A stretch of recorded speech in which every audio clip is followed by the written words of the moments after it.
Welcome to the Java programming tutorial. What we've been looking at is sets, stacks and array lists.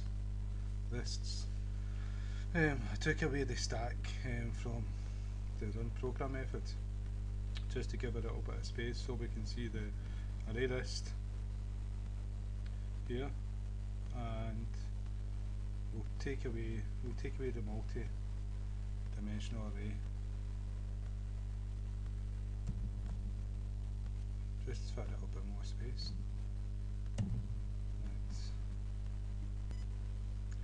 Right, so what we're going to do is create a hash map.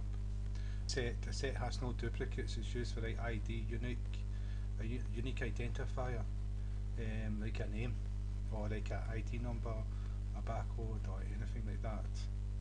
Then we've got a list, and we used an array list. And the array list can have duplicates because like if you've got like members, like a membership, there might be a John Doe for one member, and then 2 weeks later another John Doe comes in to become a member, so you've got two John Does. So if it doesn't have duplicates,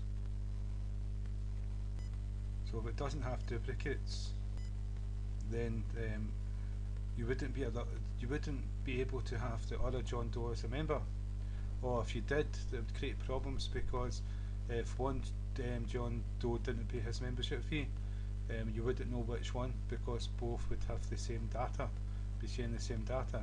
So you need duplicates for a list, and that's the value side. Now the key, there's a key and there's a value, and what a map does, it maps two pieces of data together, two different types. What we are talking about is a set and a list. The set doesn't have duplicates, it's used as a key because it's got a unique value, and the list is used for values because it's not unique, and you can have duplicate values because unique user may all have the same data or have different data, but in some occasions may have the same data. So what we have is a hash map. A hash map is created the exact same way as we would an object like a list array, where we've got the greater than and less than sign to wrap the type is going to be. And so, but instead of having one, like we've got integer, we could have string. We are going to have many, and so because it's going to map two together, what we've got is an integer and a string, and we've got a comma separating the two different types. So the first one is going to be the key, and the second one is going to be the value. And the reason why I selected integer is because I'm going to use an ID number, just like we've done in set, and we're going to use a number.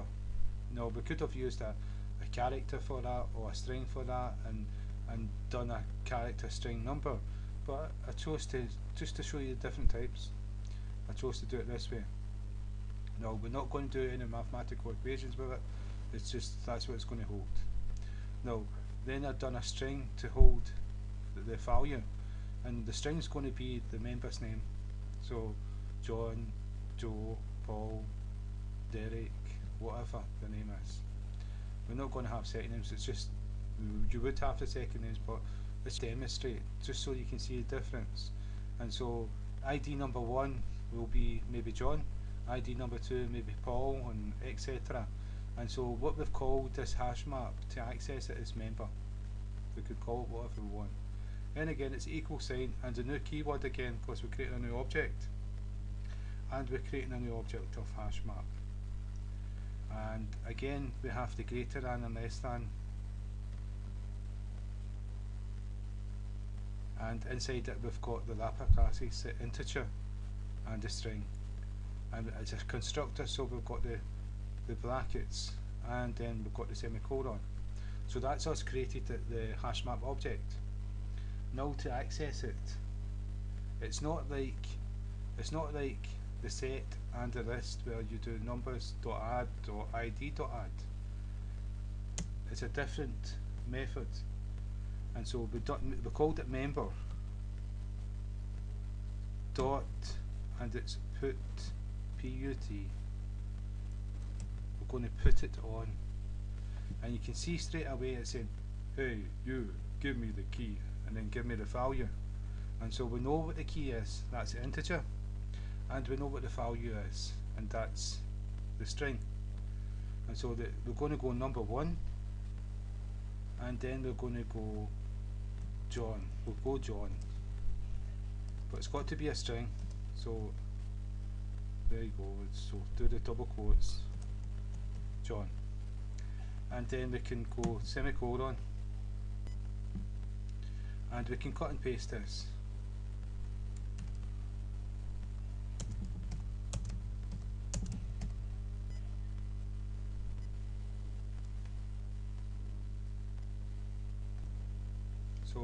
So that's us created a hash map, and we put like 3 different values in. Oh, I need to change the ID number, and that would just be 1 ID because it's got to be unique. Oh, that's terrible. Right, but to access, to print it out to screen or access it, what we would do is to access the key, we'd create a set. So we would go, make a new line. It's the same as down here, we created a set. So if we change this, will we use this one? I don't know. We'll do a new one. Set, and then we're going to do string. We're going to do integer.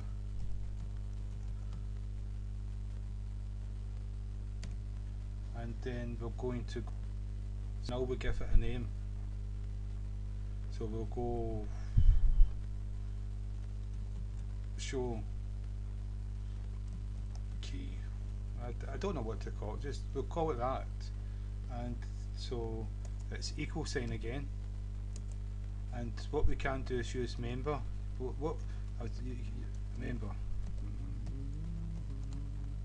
Member dot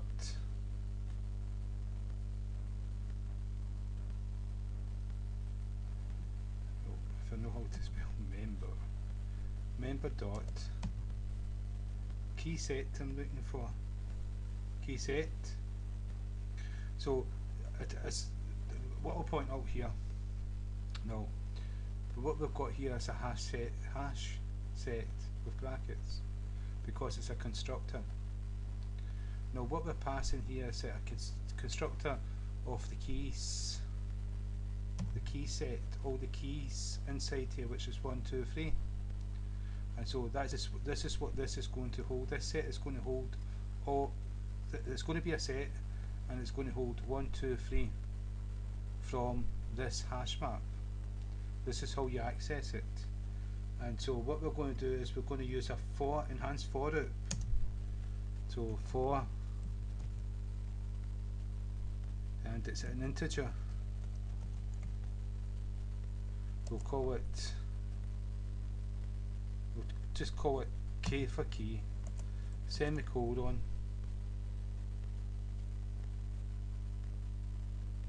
and the name of the set is show key. Is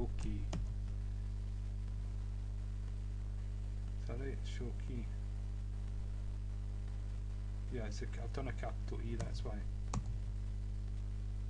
So that's show key. Then now we have our brackets.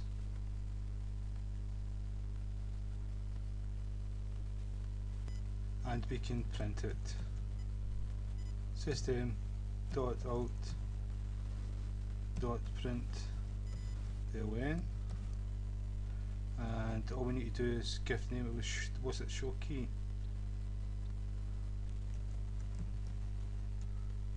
No, it's K. It's K. It's for this. It's for this is what's going to pass the values. So now, so we just do K because we're already accessing it via K. If that's right, let's see. And so if we run the program, it's going to print out 1, 2, 3 before it does the 13. 1, 2, 3. So that's us access the unique keys, and so we know we can access the unique keys.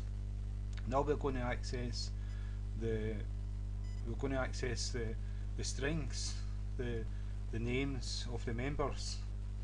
But I've got John, so I want Paul, Ian, Ian,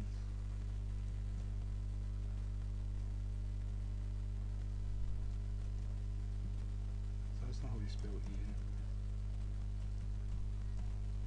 Should know how to spell Ian, a Scottish name is. I don't know. But anyway, I hope that's the way you spell Ian. Right, and so we've got 3 different names, and what we're going to do is cut and paste this and show you the difference between the 2 of them. It's the exact same. We're creating a set, but it's going to be a string. Well, we're not creating a set. No, I'm going to use an iterator.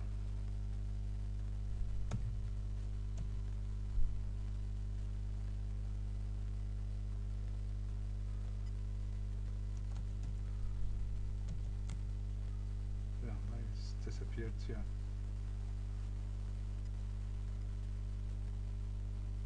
And it's going to be string. And we're going to call it just show equals, and again it's going to be member, and what we're going to do is get, let me see,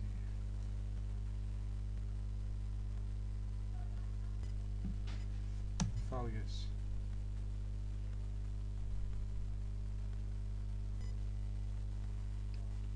So dot iterator. Right, sorry, I had to answer the door and do things like that, so I'm back again. Right, and so let me see, it will be right, iterator. Right, what we're going to have to do is create a string. What the values is a string, and so what we're going to do is pass it the values to a string, and so we create a string. And I don't know what to call the string, so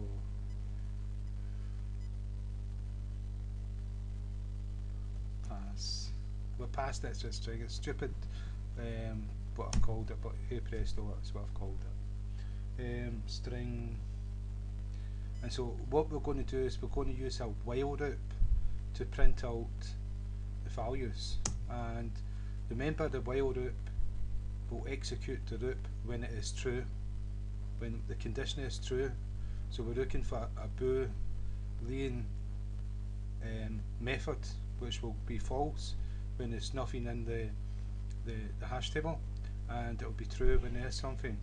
And so what we're going to do here is we're going to use the while loop to do this. And so if we go while brackets, now inside the brackets is the condition or the method that's going to return true or false, and whenever it's true it's going to execute the code. And so what we're going to do is we're going to use the name of the iterator, show. It's called show.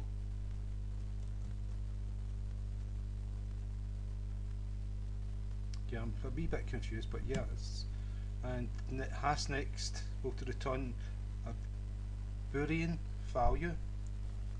So when it has something next, it will execute the code, and when it doesn't, it'll be nothing will be executed. It'll move on to the set down here. And so we'll use brackets to group the code together to be executed. And what we're going to do is we created a string pass, and this is because pass is going to equal show dot next. Now that's self-explanatory.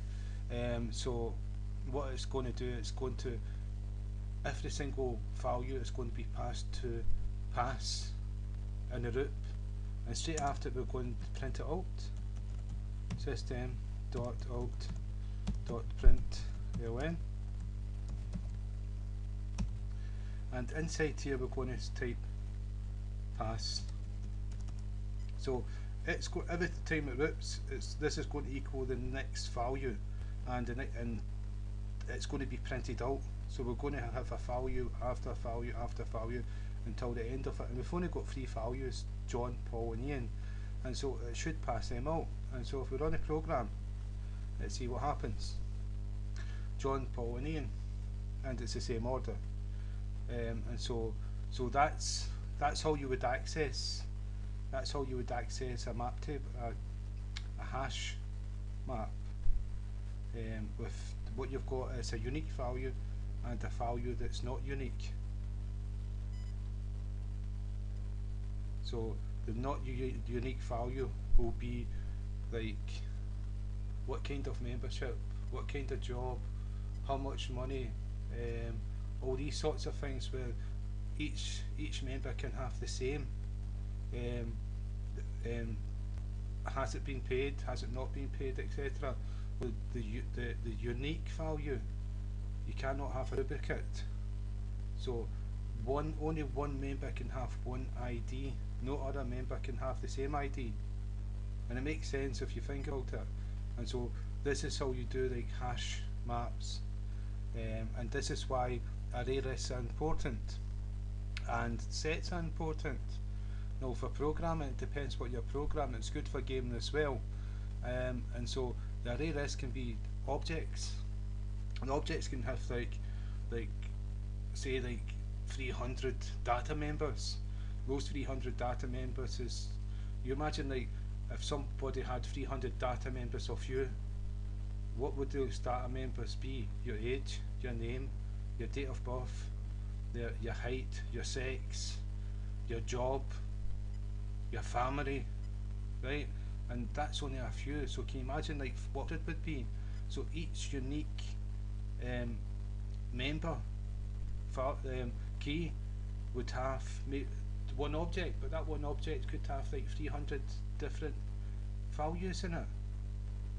And so that's the reason why it can be different, and that's how powerful it can be if you can put your imagination to it. It's like how powerful that program would be, that every person that you put on a table with a unique name or unique ID, you could have like thousands information just for that one person, tied, related to that one key. And so that's sets, hash maps, lists and arrays. So again, thank you for your time, and thank you for listening, and if that's helped at least one person, then I'm happy, because this is what it's all about. We'll all try to help each other. Okay, right, thank you.